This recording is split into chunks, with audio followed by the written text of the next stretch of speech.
Cool. But today's event is actually co-hosted with Garmin. And maybe who here has a Garmin? Who wants to put their Garmin up in the air? Yeah. Hey, look at that. Who here wants to upgrade their Garmin? Yeah, okay. Who here wants a Garmin? Okay, it should be everyone, but we are actually running a Garmin giveaway. And so we have a Garmin Forerunner 970. And there's 3 ways you can enter. We're going to end it next week, I believe. But 3 ways to get an entry. One is follow us on Instagram. That gives you 1 entry. Subscribe to us on YouTube is like 5 entries.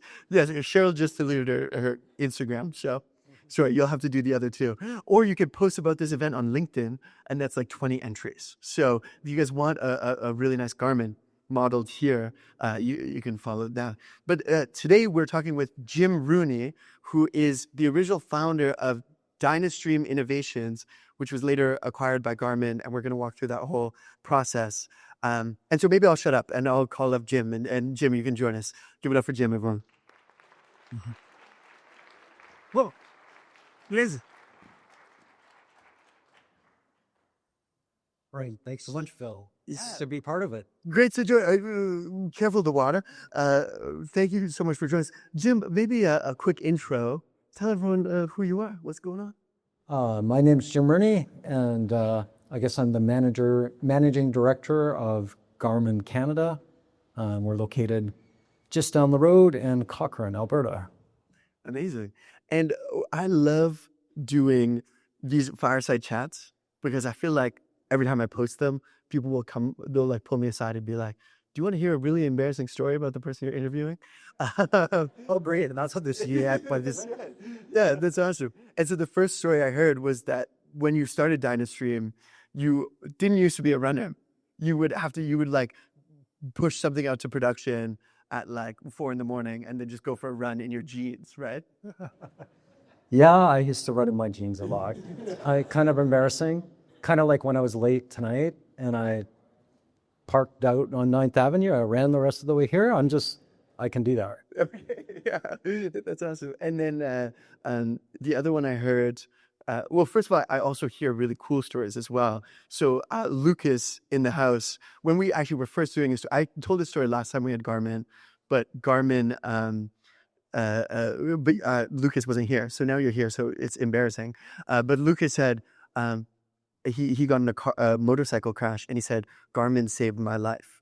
Which is another cool sort of fun story. But then I also heard a story of that you are now an Ironman athlete and are also like a big backcountry skier. And Louis told me a story. Do you want to tell the story of when you were skiing and what happened while you were skiing in the backcountry? We were out in a backcountry trip for a week west of Golden. We were on our 6th day, near the end of the day, at the top of a mountain. I took about 7 or 8 turns, and I hadn't clipped the back of my binding in properly.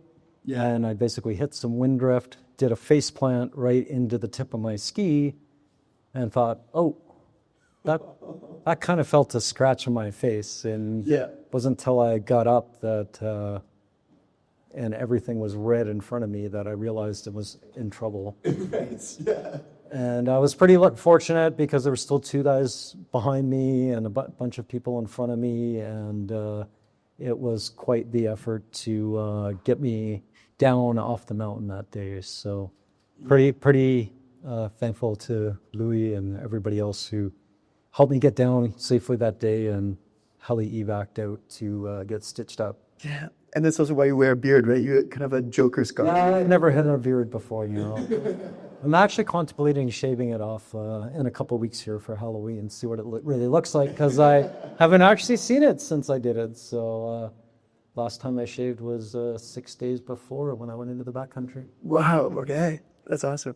Well, maybe I don't want to see you on Halloween. I feel like that might be scary.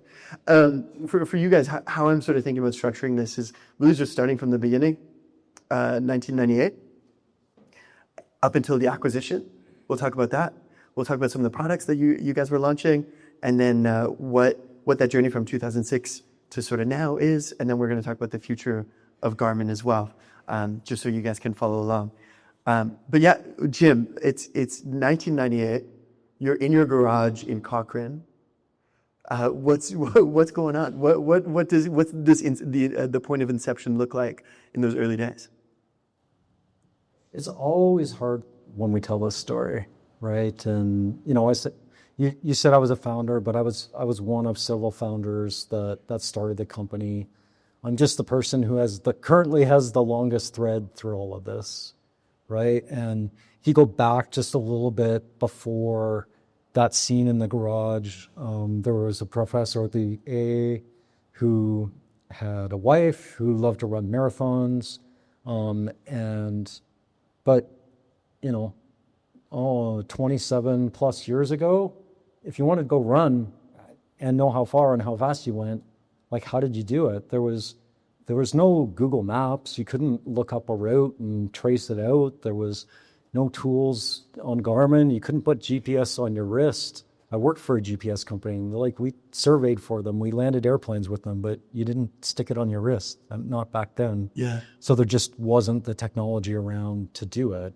And he had this idea that you could take these accelerometers that were just used for airbags at the time. That's why accelerometers were invented, and that you might actually be able to measure your foot in motion. And that was kind of the concept. And so he was doing this research at the university with this idea. And a friend of mine and myself worked at Novotel at the time. And so he'd call us up and ask us these strange questions because we were in the electronics industry, right? And we'd answer them. And after a while, we were like, Ken, what the heck are you trying to do? And so we got more interested and stuff like that. And so we just started helping him out on the side. And we did that for a while.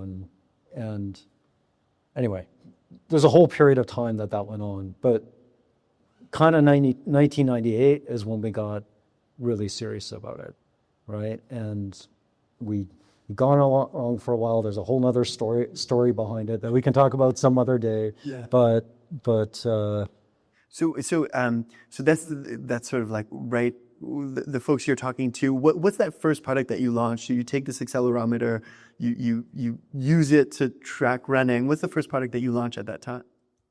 So our first customer ended up being Nike. So that's not a bad customer to have. And it was basically, if you can remember way back in the day, it was the pod that you stuck on your running shoe that you could then go run with and see, measure for the first time. How far did I go? How fast did I go? You didn't have to drive the car around the block and then run that same route. You could actually free yourself to go do other things and start seeing all these really interesting metrics.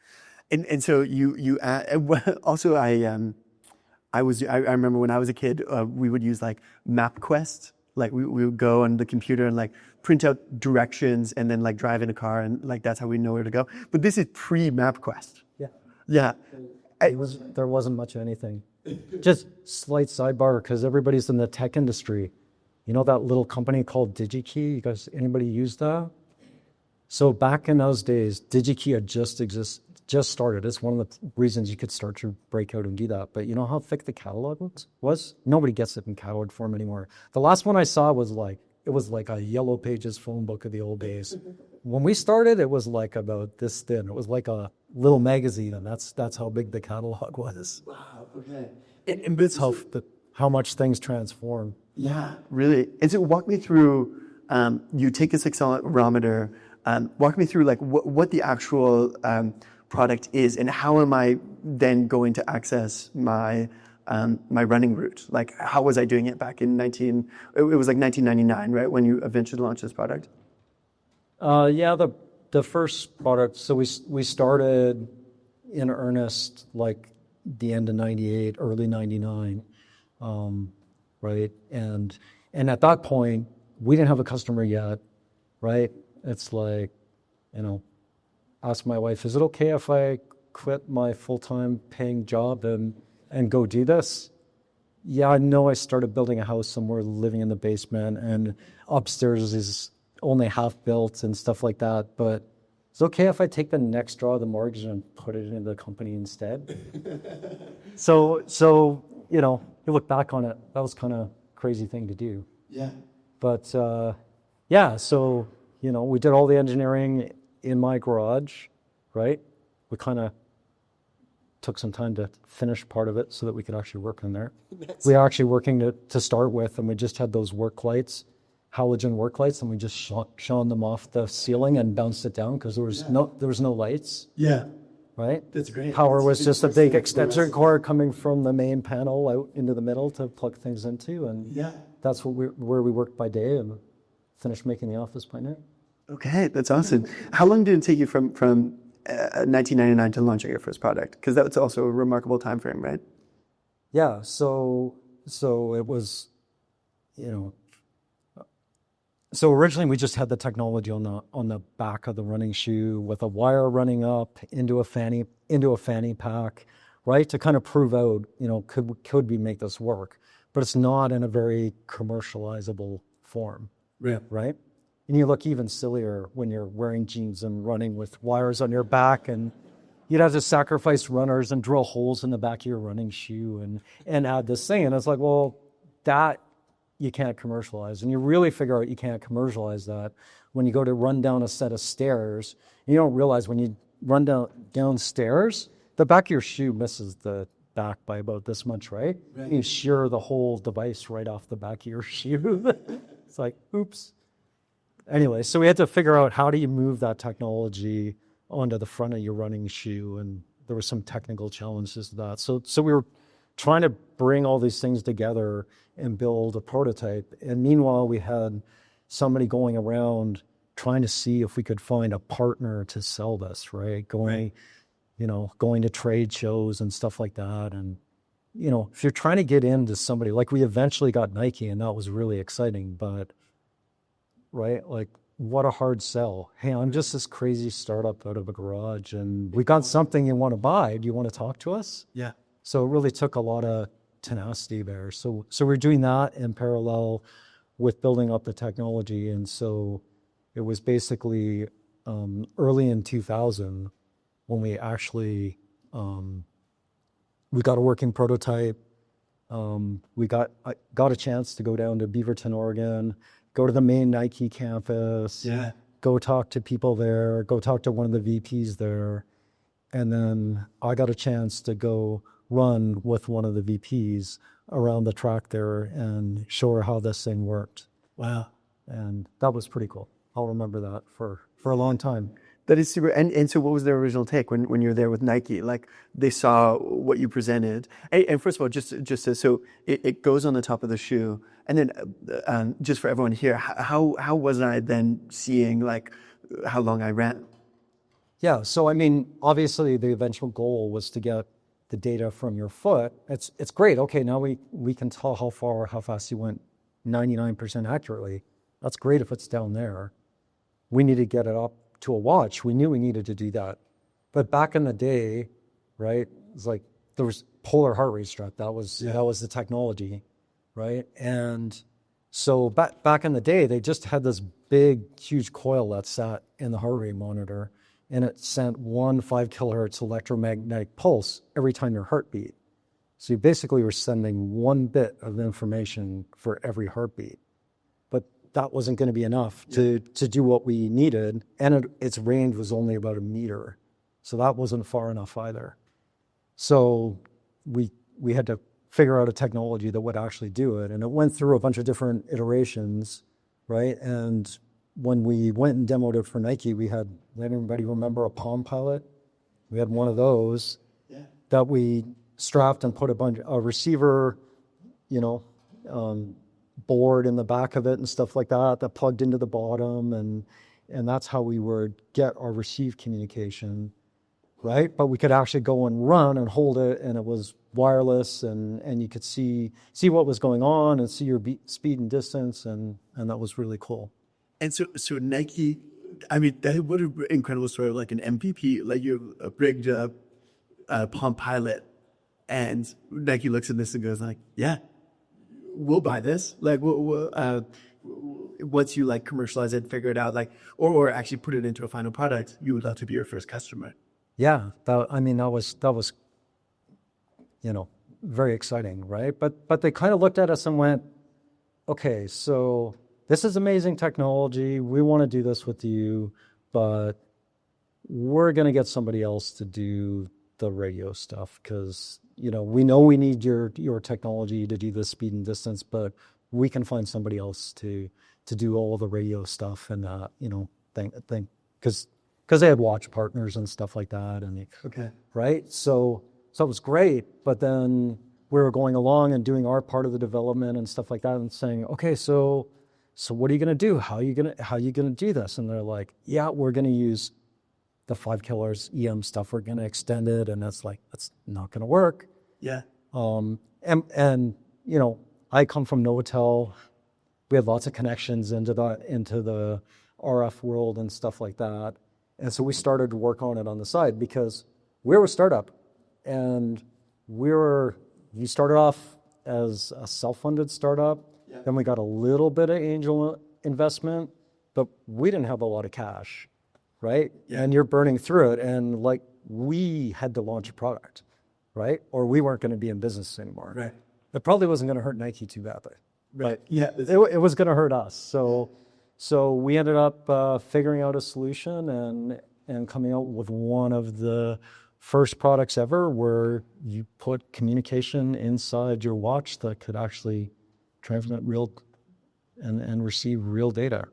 Wow. on your wrist. And so, you think about the first product as just being that amazing speed and distance, but we had to solve this big communication problem as well. And that communication protocol was just on 800-900 megahertz. It was kind of the precursors. Has anybody heard of ANT technology? Yeah, so that's a radio communication protocol that's used as a pretty big standard across the whole sports and fitness industry. And that was made here. Yeah. Right? So the origins of that was scratched on whiteboards in my garage. And for many, many years, Samsung incorporated it into every cell phone they made. Yeah. It's in almost every Garmin device, but it's used by all the different competitors as well. It was actually the unifying thing of why you could get on your bike.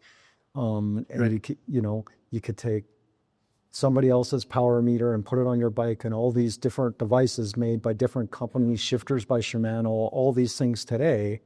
If you get on your bike, you can put all these components together and they talk wirelessly, over ANT. Yeah. And there's actually billions with a B devices out there that communicate over ANT. Yeah. And today there's more and more of that being done by BLE and lots of our stuff are dual with that. And as security and EU ramps up security for things, that's going to take over more and more. But I mean, it's been the staple of the industry for 20 plus years. So, so you guys now are able to track distance of a runner, how far and how fast they're going.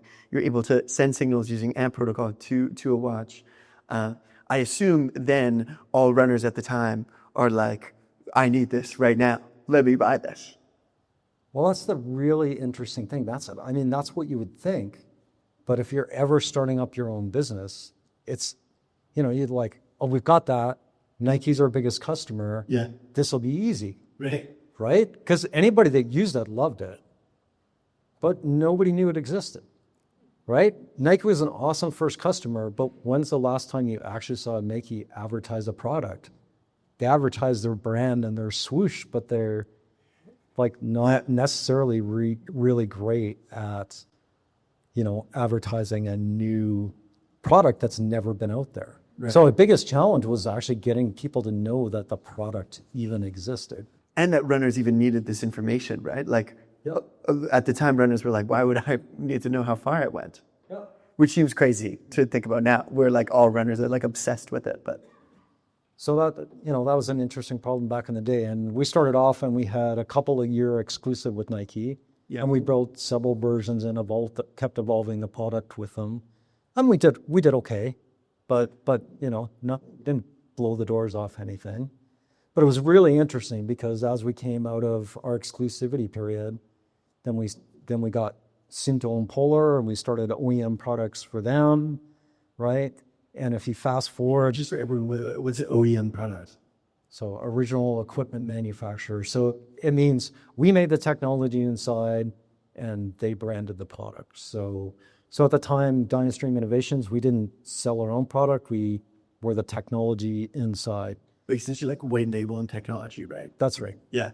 And one of the biggest coups we ever had with Nike, and Nike, I've never seen them do this before.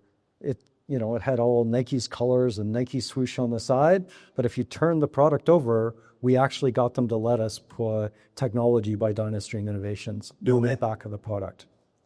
Best business card ever.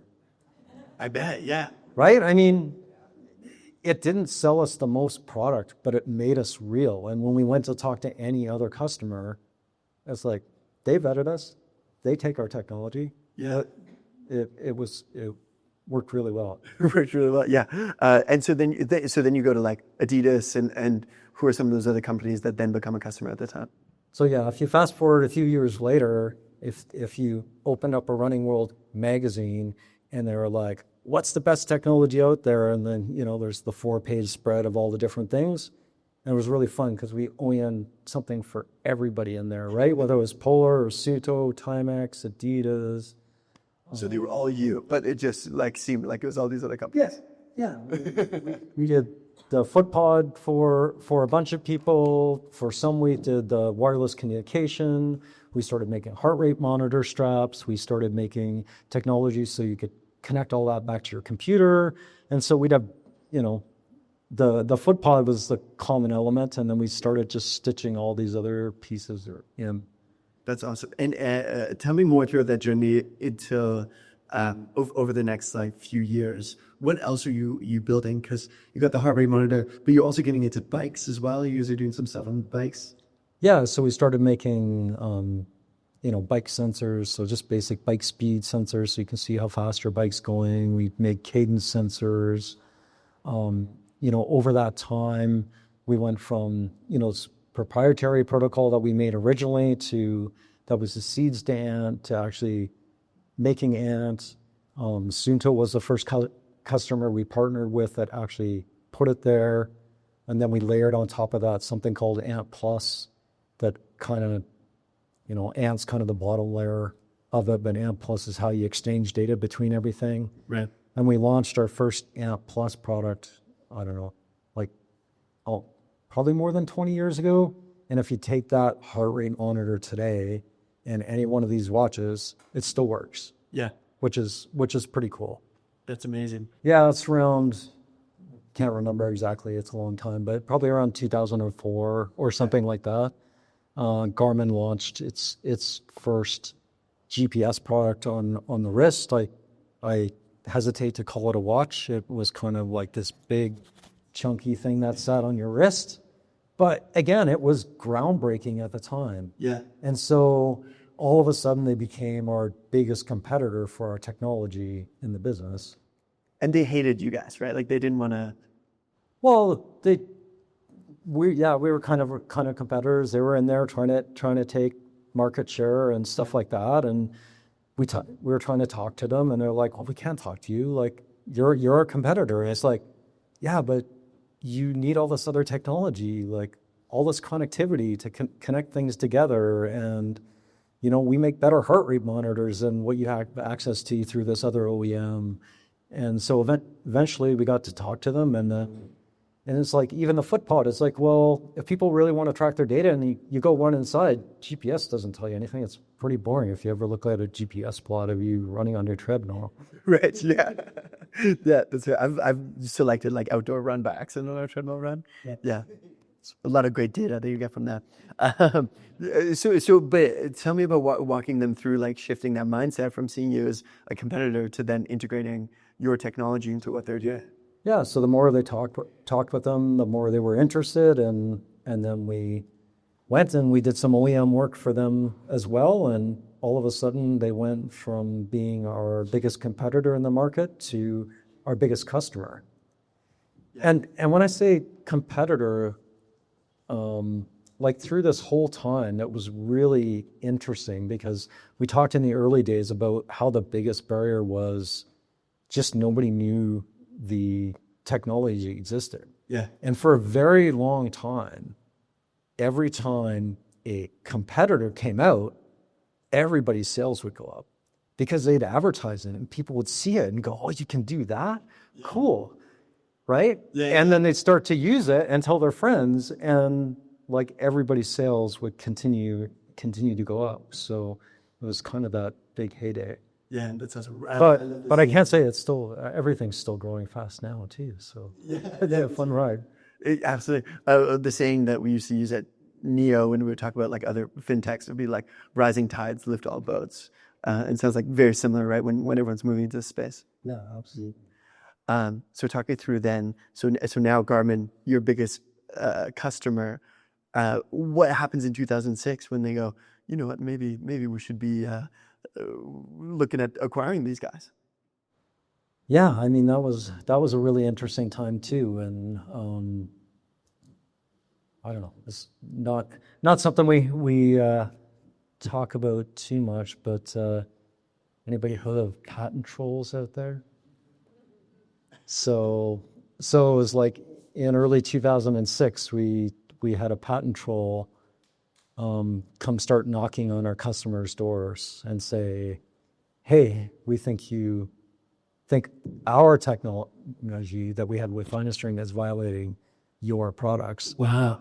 And instead of suing us, they'd sue our customer, right? So if you're a small company and then you have to start defending yourself through all these different things, it's a very daunting and expensive thing to do, even if there's no actual technical merit in it. Right. So because your customers are getting spooked and they're asking you what's going on with this, like, well, and you got a lot of legal fees to pay and everything else, right? So it was a very, very interesting, stressful time trying to figure out. It's like, okay, what's happening? You know, what do we do and everything else. So all this sets the stage of you guys are largely crushing it, but dealing with patent trolls. And then Garmin comes around and says, hey, look, like, we would love to acquire you guys, makes an offer for $30 million and acquires Dyna Stream, right? Out of Cochrane. The little garage startup out of Cochrane gets acquired by Garmin. That's right. Yeah, that's amazing. Well, maybe an applause break. Sorry. Celebrating the wins. That's awesome. Before we go into like what happens next, you alluded to this story, but I'm going to force you to tell it. There was a false start at the beginning, right? Like pre-1998 when you guys started, you guys were dealing this patent because it was an accelerometer out of the U of A. You guys were actually trying to spin it out at the beginning, but there was a legal battle there too, right? Or at least like the offer just didn't make sense. Yeah, I mean, I think everything just the whole story revolves around you just need to persevere if you believe in something. So, you know, I told the bit of a startup about, you know, Ken talking to us and us helping him out. Then we got a little bit more serious and there was a bunch of us. There was like 8 or 10 of us that all put in some money and said, okay, let's. You know, we were mostly working on the side, but let's see if we can, you know, turn this idea. Like we put money in on 7 seconds of data.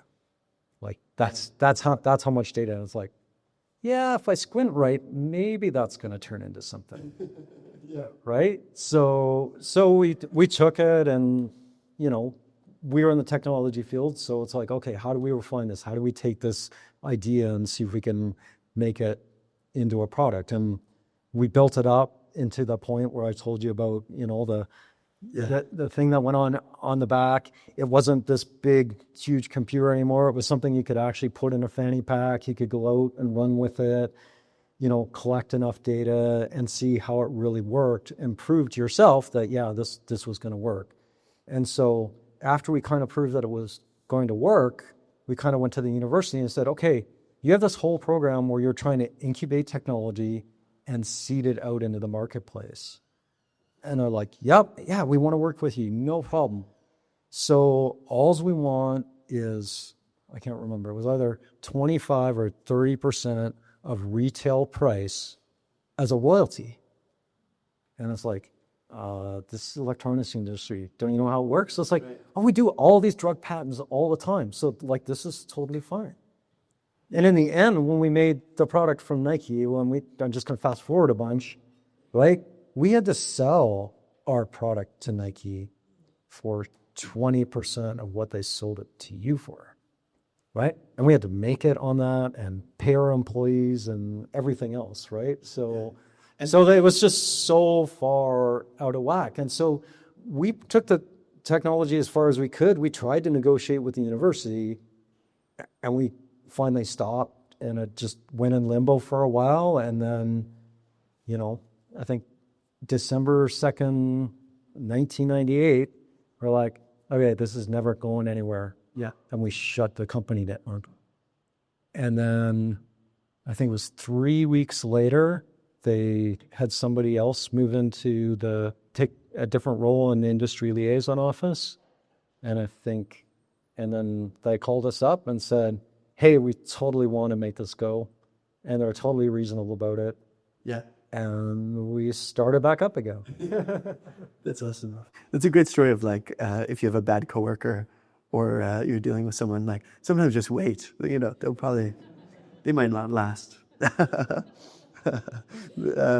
But okay, that's awesome. So I think that's a great sort of takes us to 2026 and has some fantastic sort of fun stories in there. So but then you get acquired by Garmin in 2026. In 2006. We don't get acquired in the future. It's not next year. That's right. Yeah, thank you. So you get acquired by Garmin in 2006. But they don't make you change your brand, right? How does that relationship change between you and Garmin, or does it change at all? Well, it was so strange because, at the time we got acquired by Garmin, we had a couple other companies interested too, and we were trying to decide what to do. And eventually we decided, you know what, Garmin is such a great fit. They have such an amazing culture and stuff like that. They're headquartered in Kansas, great, really, really good down-to-earth guys. And so, we were acquired in December 2006. And so it wasn't really till the beginning of the year in January, a bunch of this went down and we were like, okay, so what's next? What are we up to? And Cliff Pemble, who's the president and CEO of Garmin now, he just says, we're interested in doing all this stuff, but in general, just carry on.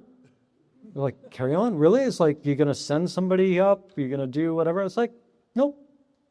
You still want us to build for all your competitors? Yeah, why not? We'll take the money. So I mean, it was kind of like, oh, cool. And we got to talk to people there and start thinking about new projects we could do for Garmin and stuff like that, and started, building more products for Garmin while we kept building products for all the competitors and making the ant ecosystem so everybody could run products together. And at the time, everything was growing, so it was really interesting, and it kind of worked. Yeah. Right, but it kind of held us back as well, right? Because you'd get in these conversations. We didn't change our name on our building. Right. We were still Dyna.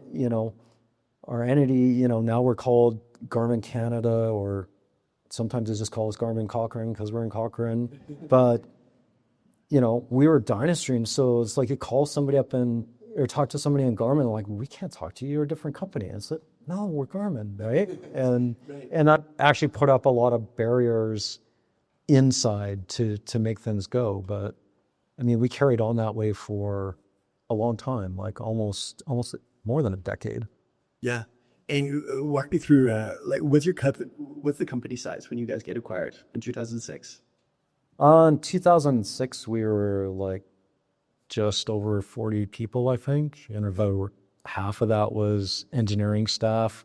We owned our own pick and place line, nondescript building in Cochrane, and we built up all the electronics as we didn't want to lose the IP, right? And it get wrapped in plastics in China, but we keep and calibrate. We had secret sauce on how to calibrate them.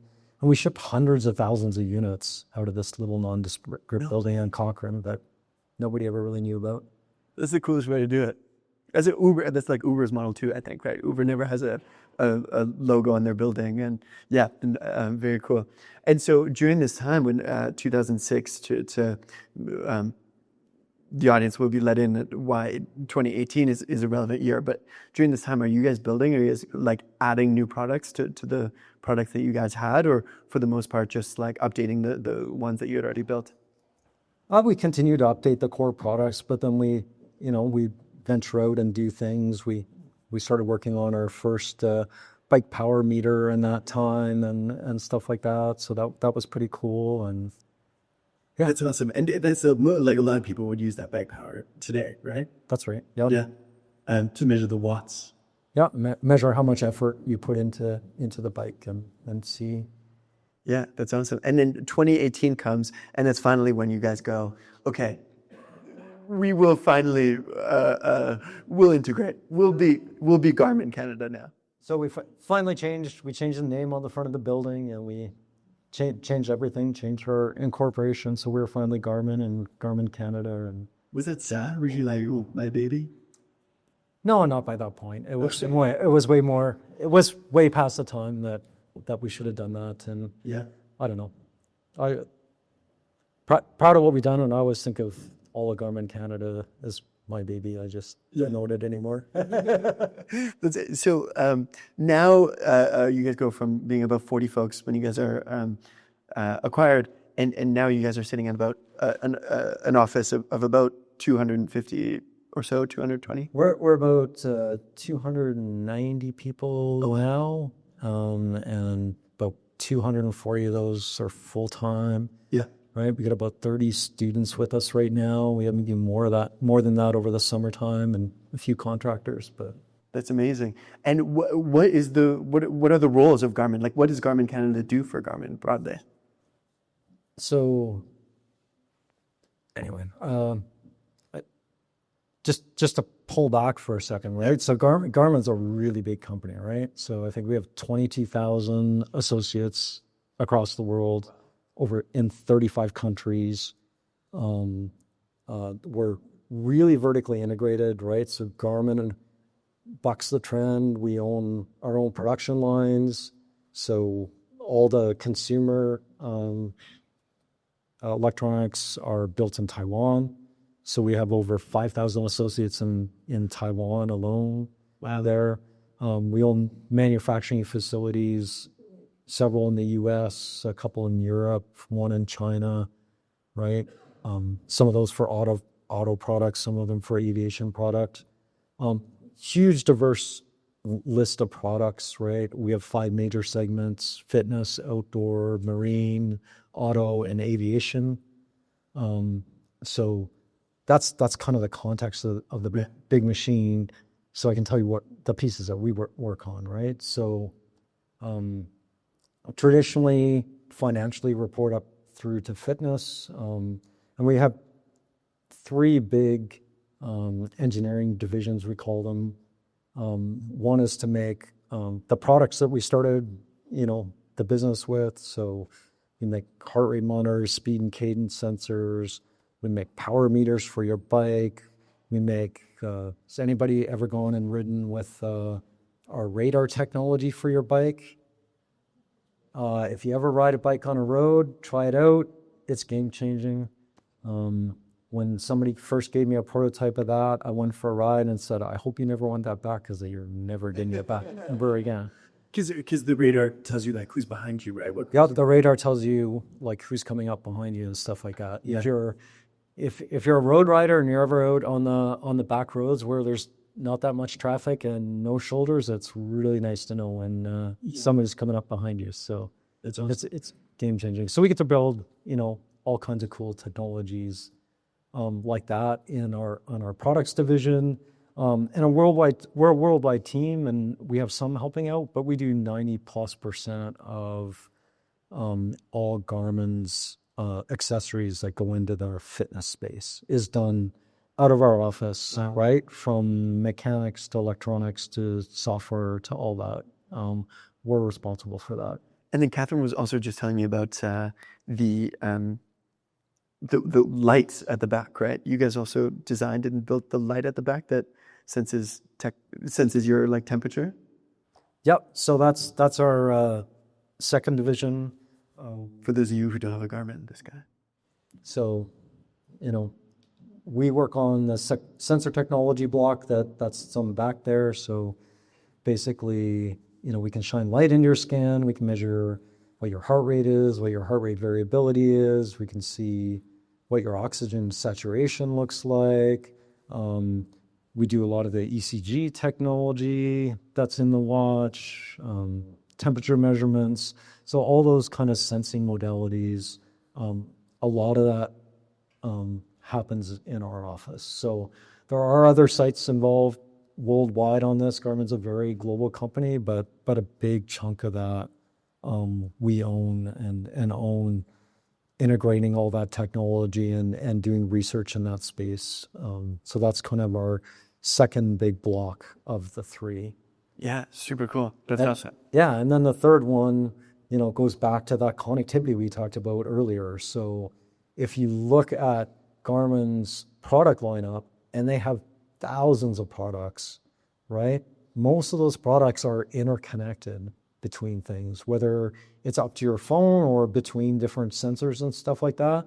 And so we do all the low power wireless connectivity, all that software and working with chip vendors and all that stuff at the design office. A lot of that stuff still in, lots of it moving to BLE and stuff like that, but lots of it dual mode between them, and Wi-Fi and Bluetooth Classic, so you can go to your headphones, and like all these protocols mashed together, and it's getting more complicated and more interesting all the time. That's awesome. And zoom out for me. What's next for Garmin Canada, or just for Garmin in general, Nate? We just try to keep, Garmin's really about how do we just keep making great products that our customers love. Yeah. Right? And if you look at Garmin, usually not very often they go out somewhere really different. We just keep incrementally, adapting off what you have, right? So, we talked about all this heart rate monitor technology and stuff like that we have for people, and it's like, just a couple months ago, they launched a sensor that goes on horses now that, actually measures that, because horses are valuable and you want to know what's going on there. And so we just keep pushing the fronts on, every edge that we can. Yeah, that's awesome. Very cool. And what's next for you as well? I heard you just got back from Iowa. You're running like an Ironman. I was more exciting in Iowa. I went to Nice, France, so little different. Yeah, it's very so in Iowa. Right.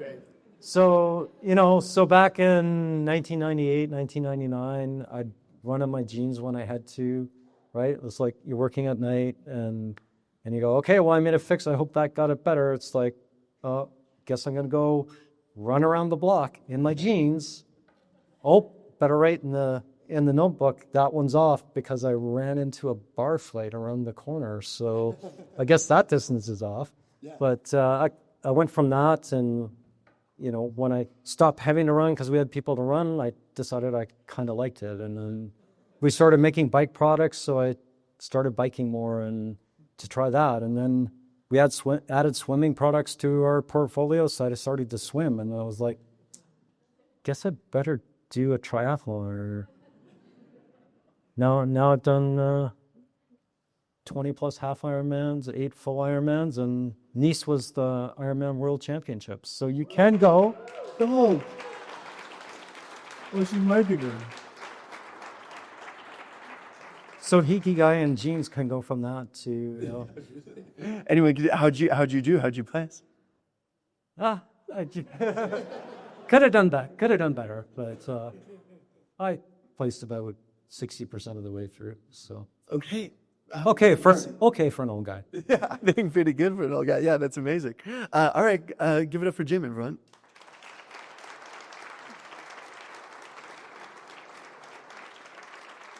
Yeah. Cool. Let's go. Let's do some questions. And I'm, I'm going to avoid your question because you were talking about memes before. It's something else. Okay, it's not Garmin related memes. Okay. Did you have? Yeah. I just wanted to know if there's any technology that is brewing in the back at Garmin that you want to share. There's always technology brewing. Yes. We have the fun to be able to work and not just work on the products, but go in the back room and stir up some magic sauce. But I'm afraid I'm not allowed to talk about that, or I won't have a job anymore. I'll hand that to the front here. On here at Sharon's. Thank you, Phil. Jim, first off, thanks for sharing your story. My question for you is, you mentioned, you described yourself as the last thread standing as part of this multi-decade journey. What kept you going? I'm sure you've had thoughts of maybe going for a net new risk or trying something new. What kept you into this, Garmin Canada journey and where you're at today? Yeah, I didn't mean to call it the last thread, just the longest one, right? And it's pretty exciting. We have a lot of people that have been with us for a long time. And you asked me why I'm still sitting here. It's because what we get to work on is so much fun. And the people I get to work with that do it are so awesome. And, that keeps me getting up and coming to work every day. People ask me, well, how long are you going to be involved? And it's like, well, I'm going to keep being involved while I'm having fun. There's a question as well. Yeah. Hi, my name is Tyler. Thanks, Jim. I really appreciate you sharing your story with us. One of the questions I had is, I'm an avid Garmin InReach user. I use it for work, but I also use it for rut. And, obviously never seen so much of that technology move to all of our smartphones today. What do you see as far as the future of the InReach and all that as technology does move more towards our phones? Do you think it'll still be around in X amount of years? That's our goal, is how do we keep making it relevant to you, the customer? And the technology, I was talking to Louis about this right before, and the technology on satellites is evolving really fast, right? And so we have to keep working to keep it up. But we just launched a product that incorporates that InReach technology on your wrist. And yeah, so that's pretty cool, right? And you'll start to see more and more things you're going to be able to do with it, right? But the phones are, striving to catch up. Technology is going to change, so we're just going to have to keep adapting. If you're really getting out in the backcountry and you really want to depend on using it, right now, I wouldn't necessarily rely on your phone. But that's just me, right? If you're in trouble and you have to be worried about where am I pointing it, that's not what you want to have. But that technology is going to keep adapting and getting better on phones too, and we just need to keep running to stay ahead.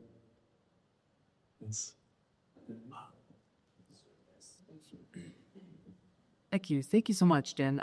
I wanted to, you sort of blaze over on how to sell your own technology to folks who are not, or brand new to this technology. What was the pivotal point to make sure that there was adaptations? Obviously we see your technology with the glass, with VRs, AR, what was the aha moment for people to actually get on board with the Garmin technology? So are you just talking about with Garmin technology in general, or are you talking about way back in the day when we started up, or? Yeah, I think because you sort of talked a place over how you sell, but then you didn't really mention what was the clicking point of user wanting to actually get to connect with your product. So what was that connection? Because obviously when people try it, they wanted to have it. But what was the actual connection there where you actually mass produce and have mass adaptation? On a lot of the technologies that we introduce, where it's very different than something before, right? Radar technology, seeing cars behind you was very similar that way. Like there was no other technology to do it. So nobody knew that they were missing it. And nobody knew to ask for it. And even I, like, you know, I do triathlons. I was out on my bike all the time and I heard about it. I was like, yeah, that's interesting. That could be okay. And then I told you, it's like I used it and I was like, oh, you're not getting it back. Like that's how much difference it is. So it's really how do you get the message out, whether it's, and these days, in the old days, you didn't have as many channels to get that message out, right? Like you had to advertise and be in magazines and do old school ways of doing it. These days, it's like, how do you get to the core user base and how do you, almost generate that social awareness of what's going on? Seems to be more and more the way these things get adopted. Fusion. Hi, thanks so much for coming on and sharing the story. I'm curious, if we go all the way back to the early days, or Nike, do you have any stories of the early validation where you guys have the technology in the garage and the fanny packs of the, the tiny afters on the shoes or around the ankle, but and you put this in the hands of runners? What was their reaction? What was the signal that said, wow, we really got something there? Oh, so when you say validation, you don't mean validation of technology, more the validation of the idea itself. Yeah. I mean, we went out, we did a bunch of surveys and stuff like that, and stuff like that. But one of the hardest things, if you're breaking into a technology or space that nobody's ever done before, people find it hard to imagine what it's like. And you would think running and telling your speed and distance like that, you should just be able to understand that. But it's amazing how many people didn't. It's like, well, I've never been able to do that before. I just drive my car around and then I know, like, why would I want to be free to run wherever I wanted? That's such a strange concept. But so, you do surveys and you get prototypes and you let people try them and you start to get signals that way. But sometimes you just have to see the vision and believe it's going to get there.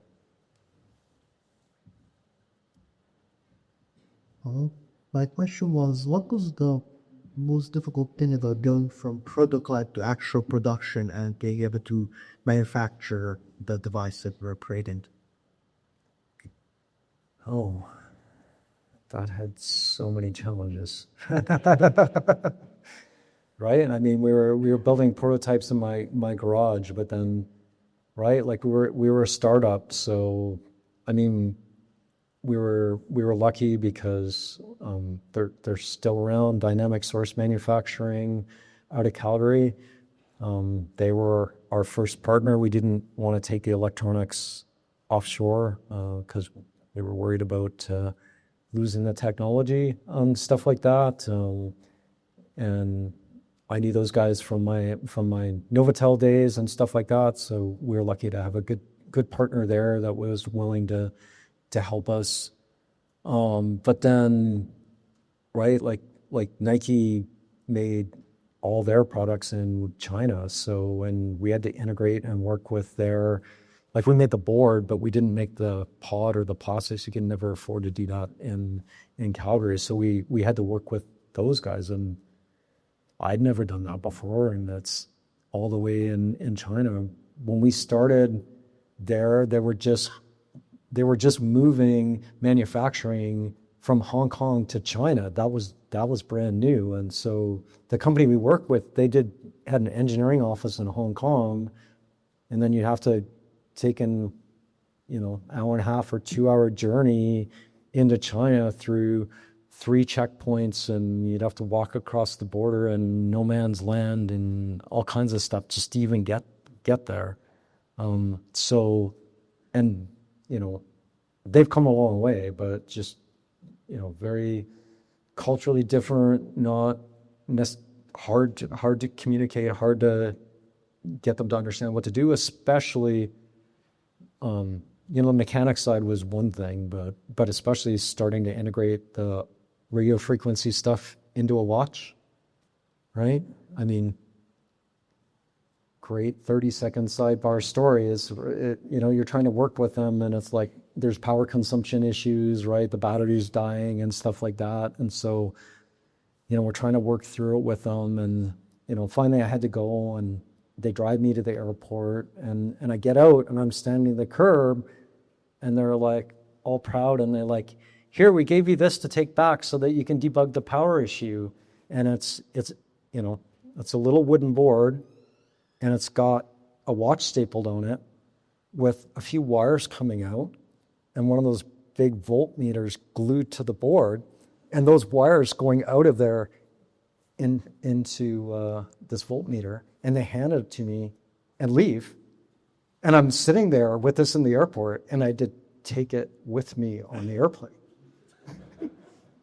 Can you imagine getting away with that today?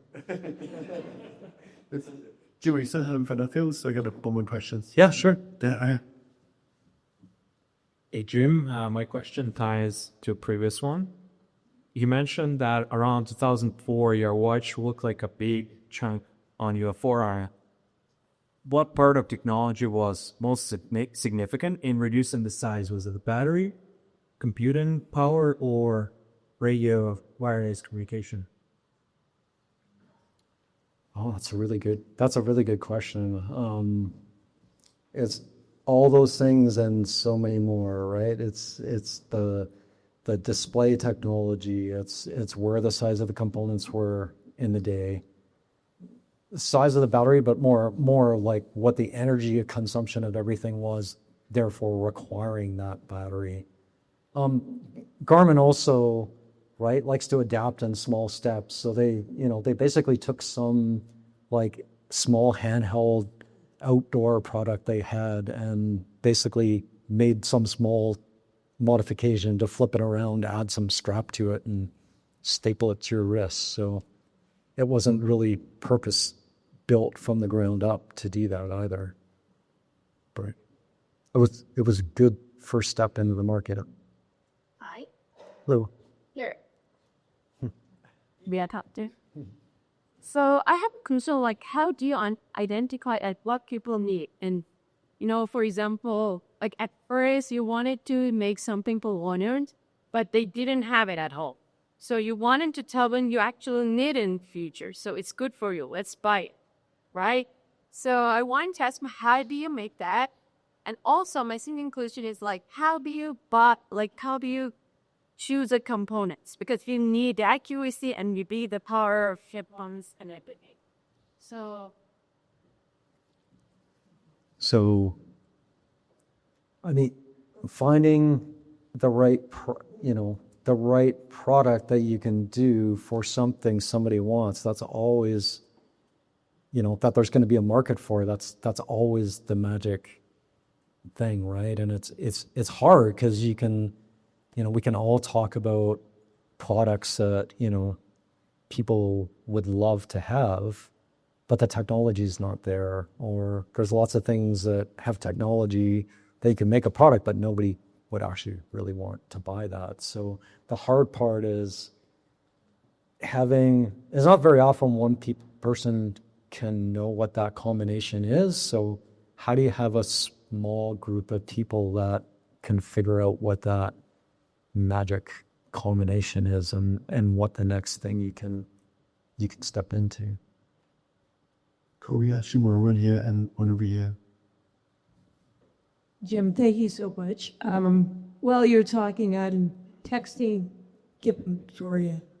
Oh yes, they were both such a big part of it. Yeah, to chat with them about your presence on the stage. So I have a question for Garmin Canada. I am working with one of Calgary's billionaires in building up the largest preventative health and wellness campus in Canada right now here in City Calgary. And one of the things that people are looking at is technology around the Aura Brain. And wouldn't it be fantastic if Garmin Canada could build a Canadian or a ring for the only province in Canada with a consolidated health record to use as their prototype? So I would love to hear your thoughts on some future technology for you in the space of healthcare and preventative health. Yeah, I mean, healthcare is, a huge market, right? It's kind of where health and wellness is right now is kind of like in the same place as early day fitness was in 98 or 2000. So, the last question asked, like, how you figure out what that right thing is, like, that we're all going to use wearable technology, and there's already starts in hints of it, right? If you have the right doctor, they'll actually be very interested. Like, we collect a lot of data on the watch already about, how well do you sleep? What's your heart rate variation? Like, all these different parameters that you can actually tell when you start to get sick. You can see when something goes wrong. Every once in a while, we get this amazing message that says, something changed and I didn't know what it was, but it caused me to go talk to my doctor, and thank you, because that saved my life, right? So it's easy to go out and say, okay, well, like 10 years from now, we're going to have all this stuff. The hard part is figuring out, how do we chart from here to there and build the right pieces that people are going to be interested and take off, because lots of people are going to try things that don't work. So it's like, how do we find that right path through all of it? And, we've made a few things. We make, ECG on here that's regulated in the market. We have a blood pressure device that's regulated in the market. For a lot of the stuff, regulation is a lot of work and a lot of cost, and it takes a lot of time to get something in the market. So I think a bulk of our effort sits kind of in the line that's just below certification. But yeah, I mean, it's an interesting space that we're going to continue to invest in and want to be part of. Our last question for you, Jim. Yep. Jim, thanks for the brief story about the hardware, because I didn't know a lot about how it all started. I've used a lot of the Garmin products, and I still do, and Apple Watch as well. So I use all these devices to record all the data about biometric data, because that's how I improved my health over the years.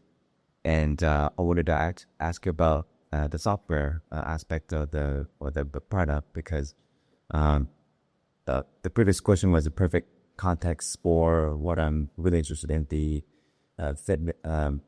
longevity focused fitness framework, because I think there's a growing demand for not just having maximum strength or maximum fitness, or whatever that means for everyone, but longevity focus. So I just want to be healthy enough or fit enough for my age, or until when I'm 7-year-old, 8-year-old, how much what do I need to do now so that I can get out the chair without resistance, kind of thing. So I had to run a lot on my own, reading a lot of literature on it. So using the data is critical, I think, from my experience, but there's not a lot of context given when I'm looking at Garmin Connect, and it shows, okay, my YouTube message here, it's trending, it's good, my HRV is doing this, but if I didn't know about how to interpret the data, it would be pretty useless. But lucky I put a lot of effort into it. But so my next question is there any interest or focus within the firm to sort of make it more user-friendly to average folks who are just setting out to go for a run, the first struggling to run, do the 5K run or even less, just to kind of promote that kind of longevity focused fitness overall. Sorry for the long-winded question. No problem. But I mean, what you're talking about is a very important and relevant topic that's getting talked about more and more. And I think you're absolutely right. Garmin has opportunities to bring that together and make it a lot easier for people. And I think you will see more and more of that in the future. Cool. That's amazing. All right. That's it. That's where we'll wrap. Maybe one more time for Jim, everyone.